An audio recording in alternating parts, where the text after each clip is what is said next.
Good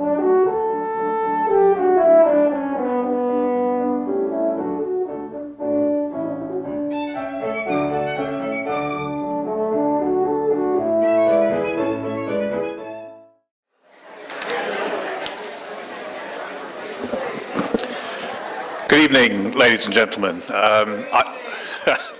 I'm Julian Siggers, for those who don't know me. I'm the Williams Director here at the Penn Museum.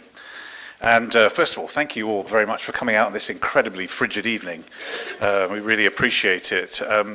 Tonight, it's my distinct pleasure to introduce a valued colleague and friend. Steve Tinney wears many hats here at the Penn Museum. He's the Deputy Director of the museum. He's the Director of the Center for the Analysis of Archaeological Materials and the Associate Curator in charge of the Babylonian section. He's also the Clark Research Associate Professor of Assyriology in the Near Eastern Languages and Civilizations Department and the Director of the Pennsylvania Sumeria Dictionary Project. So Steve is recognized not only in the museum but all the way across campus. He received his bachelor's degree in Assyriology from Cambridge University and his doctorate from the University of Michigan. In addition to the Sumerian Dictionary Project, which he first joined as a postdoctoral research assistant over 20 years ago, his research interests include developing and publishing Sumerian texts and analyzing and presenting the Sumerian language through both the Sumerian Dictionary Project and the Cuneiform Digital Initiative based at UCLA. So after the lecture, there will be time for a question and answer period, and I hope you'll mark in your calendars Wednesday, February the 7th, for the next in our Great Lectures series, focusing on India's City of Victory. But for now, speaking this evening on when the high heavens were yet unnamed, how the Greek god Marduk built the city of Babylon, please join me in welcoming Dr. Steve Tinney. Thank you so much for coming. It's a real pleasure to be on the other side of the fence this afternoon, or this evening, I guess. To talk to you about one of the cities that is featured, even if not in a leading role, in the forthcoming Middle East galleries, which are going to open next April. Now, this is another talk in essentially a series I've been doing in these grates. Doesn't work. There. Those of you who were here last year, may remember this slide, which I spent a lot of time finishing my talk with, and which depicts Anzu. Anzu is the winged, lion-headed eagle. I don't know if we need less light, if it's just the right amount of light, by the way. It's the camera guys who decide. Being pursued by the god Ninurta. And this is an example of a combat myth which goes back thousands of years and which continues well, hundreds of years, maybe as much as 1,000 years after this particular image. And what I'm going to talk to you today is a myth called Enuma Elish in the original language. We'll get to that in a moment. Which is the myth about how Marduk becomes the warrior god and destroys his own monster, a very different monster, and builds the city of Babylon. And in part, Enuma Elish is a reworking of the Ninurta and Anzu myth. So, let's backtrack just slightly and make sure we know where we are and when we are. We are working in ancient Iraq here. What you're looking at, all up and down here, is the area called Mesopotamia, between the two rivers, between the Tigris and the Euphrates. And we are going to be focusing mostly on the south today. But in fact, this collection of myths, what is founded in the south, also gets reused in the north, in Ashur and Nineveh, so we may come to that a little later on, depending on how time goes. I'm going to move around quite a bit geographically, so I want you to try to remember at least 3 important cities. One, down here, Lagash. This is actually a trick. Lagash is kind of a twin city, it's Lagash, Girsu. And we're actually going to focus slightly more on Girsu, but they're really a cultural continuum. So that's the first thing we're going to look at. Then we're going to look at some material from Nippur, up here. Nippur was a site that was excavated by Penn. It's actually the site that essentially gave birth to the museum. One of our themes tonight is creation, so that's highly relevant. And then we're going to look at Babylon, up here. So Babylon, Nippur, Lagash. I'm going to start with a very, very early object indeed. I realize this is difficult to see on the stone. This is a function of the color image on the mottled stone. I'm going to show you a line drawing in just a moment, okay? This dates from maybe as early as 2700, 2800 BCE. Very, very early document. Very enigmatic document. We don't really know who this figure is. You can just make out, even in this image, there's a figure standing on the baseline here with a skirt up there, and the headdress up here has feathers, and it's called in French la figure aux plumes, the figure with feathers, and you can just about see there's writing. On the other side, there's writing all over the place. I'm going to talk about why that's so interesting in a moment, but first I want to start with this sign here, this outline here, and this drill hole, which is the sign for mace, Shita in Sumerian.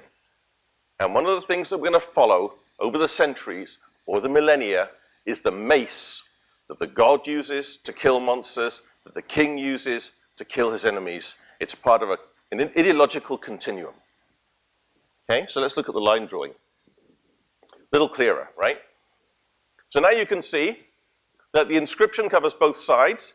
As I said, it's very difficult to understand. We haven't figured it all out, but we think this is the earliest example of a literary text which is a hymn to the god Ningirsu, the city god of Girsu. Ningirsu appears as the son of Enlil, the warrior son of Enlil. He's a form of a god called Ninurta, the same Ninurta as Anzu.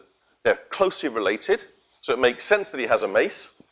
And I'm going to try to convince you several times this evening that we can actually read some of this. You may or may not believe me. So up here, this sign Shita, beside it, these three circles, this is the core sign, the mountain sign, read Gin in this context. And this here is a pair of beads joined by a string, read Za, Shita Zagin, a lapis lazuli mace, is what he's being associated with here. Over here, Nam, En, Ak. This N, you'll see again, is a word for Lord, one of the early words for ruler. Nam En is rulership, kingship if you like, and Ak is to do. So somehow this is connected with the exercise of kingship. And you'll see why this is so interesting as I develop this theme over the course of time. And down here, Nin, Gir, Su, Dingir. This star means both star and God. We pronounce it Dingir when it means God, and you'll hear me say it several times this evening.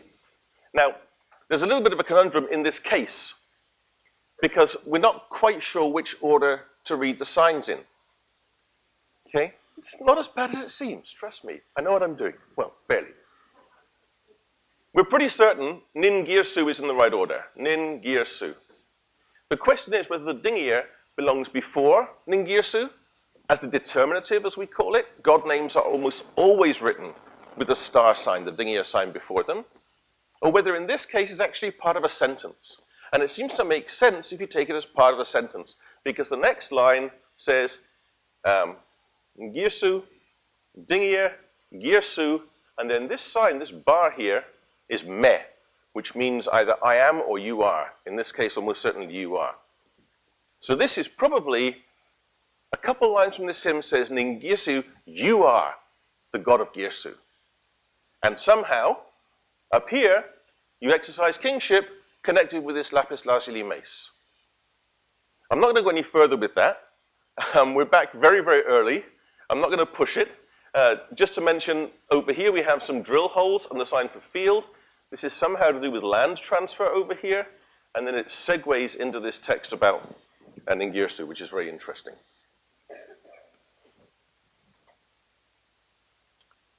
So that inscription was from the town of Lagash, Girsu, as is this. This is what remains, or at least what can be reconstructed, of a stele from a few hundred years later, let's say 2450, 2500 BCE, something like that.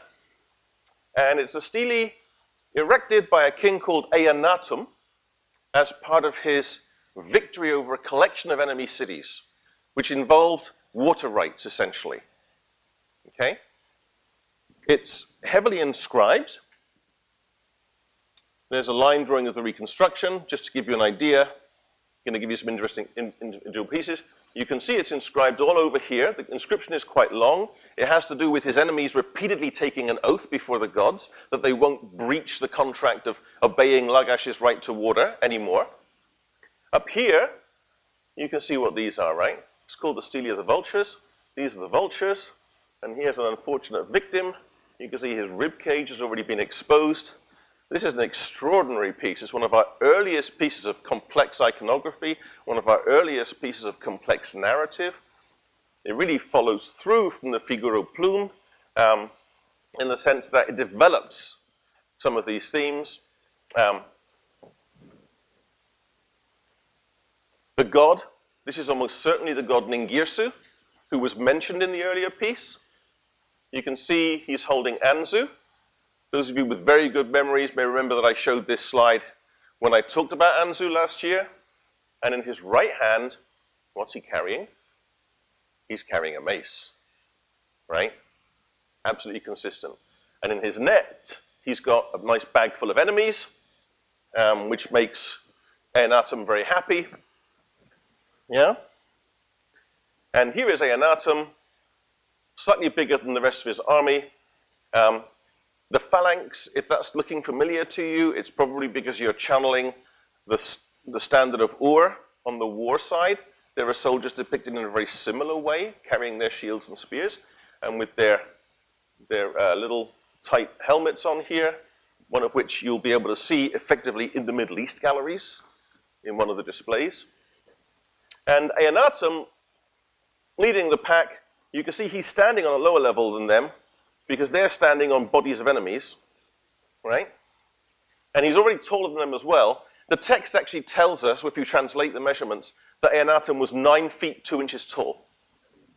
Now the Sumerian for king, another word in Sumerian for king, is Lu-gal, big man. So he was very literally a big man. And another of the interesting things about this document is that you can see a little bit in it where these kings look for their political authority. And this is a theme that is going to follow us, or which we're going to follow, down through Enuma Elish. Because it gives us the text, Eonatum's full name. It's a bit of a mouthful. Let's see if I get it right. It's Eana Inanna Ibgalaka Katum, which means the one who is worthy of the Eana of Inanna, the goddess of the Ebgal, the great oval. Inanna is an Uruk deity, one of the old deities. Uruk has An and Inanna. And this name really makes the Lagash ruler, this early Lagash ruler, look towards Uruk in either the appropriation of power or the legitimation of power. That changes in the middle of the 3rd millennium BCE. This is an object which will be in the Middle East galleries. It's actually a tiny object. This is a centimeter scale down here. Okay, so it's only about 7 centimeters wide. I'm going to show you a drawing, don't worry. You can see it's in 2 registers. One has a collection of gods enjoying life in the heavens, and the other has, I think, a returning warrior god. Now this is from the city of Nippur.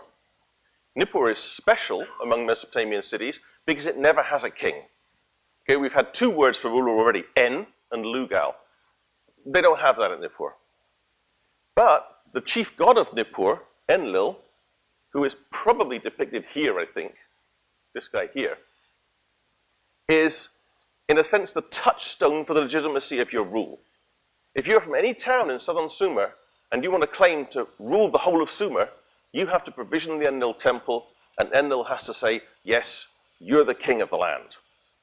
So there's a legitimacy aspect where the kings start to look towards Nippur and look towards the Nippur pantheon. Okay? So we don't know who all of these people are. This is a little bit mysterious. In particular, not quite sure who this pair of gods is. I'd be much happier if this one here were female, but Holly assures me it's not.